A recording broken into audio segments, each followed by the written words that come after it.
and they interact and create this appearance of matter. Mm-hmm.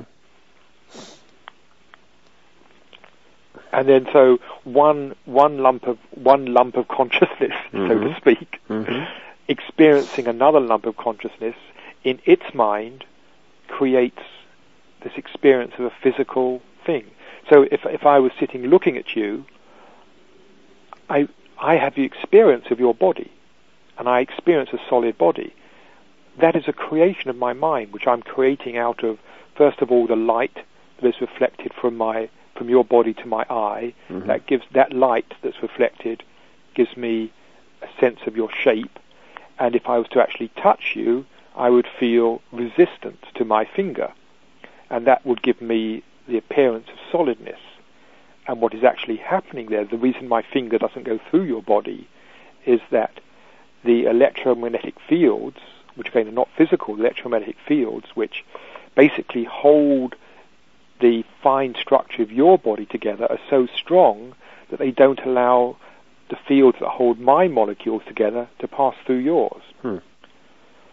And so I have this experience of a wall, but it's the same sort of experience you might have, if you have a very strong magnetic field and you try to push a magnet through it, you feel like there's a resistance, there's a very strong resistance, although there's nothing actually solid there. Mm-hmm. And it's that thing happening at the microscopic level, billions of times over, that gives us this field of solidness. Okay. So in terms of this paradigm shift in science that we're talking about then, so what do you think a post-materialistic science would look like? Because that's sort of what we're talking about here. I think it'd be a science in which, first of all, everything that we currently understand about the so-called physical world remains true. So, and that's normal in a paradigm shift, that the old model survives as a special case of the new model. So all that we know in physics and chemistry and biology, all of that would remain true, and mathematics would remain true.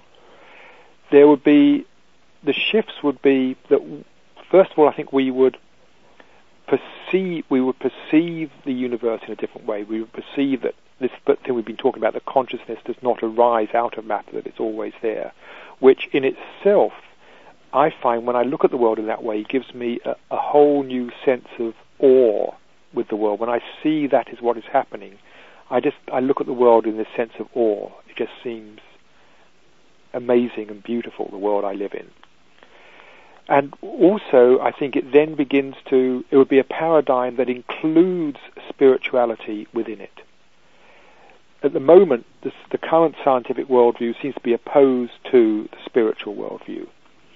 And that's because I think both worldviews are fairly limited. The science sees the spiritual worldview as, in a monotheistic culture, as talking about some divinity out there who created the world, whatever. Usually some external being, and also that external being is some sort of personal salvation, that this creator of the world, when we turn to him, and if we behave the right way, then he'll bless us in some way. And science, I think quite rightly, has got rid of that notion of God, mm-hmm. deity. Mm-hmm. It's often called the God of the gaps, the God that was brought in to explain things. When we couldn't explain thunder, we had a God. When we couldn't explain fertility, we had a God. When we couldn't explain the origin of the cosmos, we had a God. And what science has done is step by step, by explaining the physical world, got rid of that aspect of God. What it hasn't done, and this is where we come back to where we started with the neurophysiology stuff, what it hasn't done yet is explain the experience of God, the spiritual experience, which is, I think, where religion starts from. I think all religions have started from a deep personal experience of transcendence, divine love, different things, but it's been this deep personal experience. And to me, that experience, I think we can understand as just the experience of pure consciousness before it takes on form. A phrase I like here is Patanjali, how Patanjali, who wrote the Yoga Sutras, an old Indian text, when he opens his opening line of the Yoga Sutras, is that yoga, which is union, is the stilling of the whirling of mind stuff. And the whirling of mind stuff is our mind takes on form, whether it's taking on the form of a thought, the form of a feeling, or whether it's taking on the form of the image of a tree. Whatever it is, consciousness is continually taking on form. And I think what happens during most spiritual practices of meditation is, in one way or another, one is quietening down the mind. That whirling of the mind stuff is getting less and less until there is just that experience of just being an awake, conscious being, but not actually consciously experience, not having a specific sensory experience or thought, and so there's just awareness on its own. Mm-hmm. And that is, I think, what people have often named the divine, that experience, because it has that experience. Usually the first thing people notice is there's a sense of complete ease, it's a sense of complete relief. So it's that peace of God which passeth all understanding. It's that sense of deep ease which is beyond the understanding level of the mind. And there's usually also the experience, this has always been there. This has always been there, but I haven't noticed it. It's that sort of eternal aspect. It's something which is always there. And along with that this is my true nature, but it's just got covered up by all my thinking and worrying and doing and stuff. I haven't really noticed this underlying true nature of consciousness. And also that there tends to be an opening of the heart when you drop into that state. There's usually this sense in the heart of just this feeling of love and just this expansion of love. And all these are qualities which we usually associate with God, with the divine, whether it's peace, whether it's that omnipresence, that sense of the truth, of love, and also the sense of inner freedom that comes with it. It's like, I don't have to keep on doing or chasing. It's like it's this sense of it's all okay, it's all okay. And so I think people who've experienced this have often, if they're living in a theistic culture, have given it the name of God. That's why I think the experience of I am God comes from. It's like at this deep, deep level, this deep sense of I-ness is the divine. Mm-hmm. You don't find that in Buddhist culture so much, where there is not the concept of a God, a single God.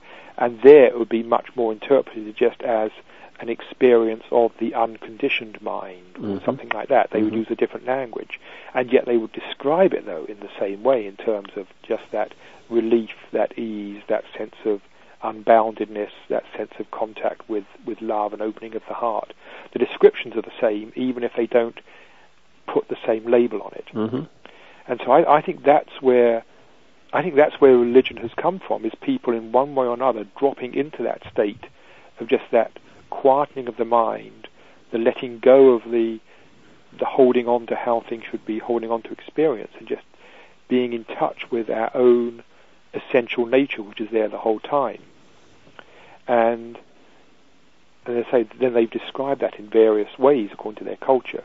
But I think what's coming back to the neurophysiology thing we were talking about earlier, I think people here have noted, whether it's the unboundedness or the loss of sense of self, and think that if we can explain that in the brain, we are explaining that experience. I think it's the other way around. I think when we quieten the mind down, then clearly we are affecting the brain in various ways that may quieten the brain down in certain areas. And if we're having a sense of unboundedness, there may be a corresponding quality in the brain. But just because you can create experiences which have the same sort of descriptors think doesn't produce that complete, it's that really powerful, overwhelming sense of freedom and release that comes from this experience. And that, for most people, is absolutely life-changing. And I think that's where religion has come from, is people who've experienced these mystical states